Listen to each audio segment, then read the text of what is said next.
तो फ्रेंड्स, मैं आपका दोस्त अमित सूरज कंप्यूटर से आज आपको बताता हूं यदि हमारा फ़ैन जाम हो जाए तो उसके लिए हमें क्या करना चाहिए। हमारा फ़ैन यदि ये जाम हो गया है तो उसके लिए हमें क्या करना चाहिए। सबसे पहले हमें फ़ैन को खोल के उसकी धूल मिट्टी साफ़ करनी चाहिए और फिर उसके बाद एक हमारे पास आता है W40 नाम का ये केमिकल होता है। इसको हमें फ़ैन के अंदर डाल के इसको अंदर मारना चाहिए और इससे क्या होता है, जो फ़ैन का जाम होता है ना, फ़ैन इसमें धूल मिट्टी भर के फ़ैन हमारा जाम हो जाता है, उसी को ये लूज कर देता है, स्मूथ कर देता है हमारे फ़ैन को। जैसा अब आप देखोगे ये स्मूथ हो गया है फ़ैन।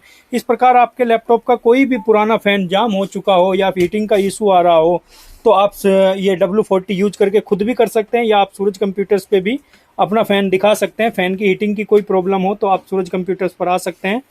आप देखोगे ये सारा काम सूरज कंप्यूटर्स पे फ़ैन क्लीनिंग वगैरह, मदरबोर्ड रिपेयर का काम होता है। आप हम अपनी कोई भी समस्या लेके सूरज कंप्यूटर्स पर आ सकते हैं। इस प्रकार ये यहाँ पे सारा काम होता है।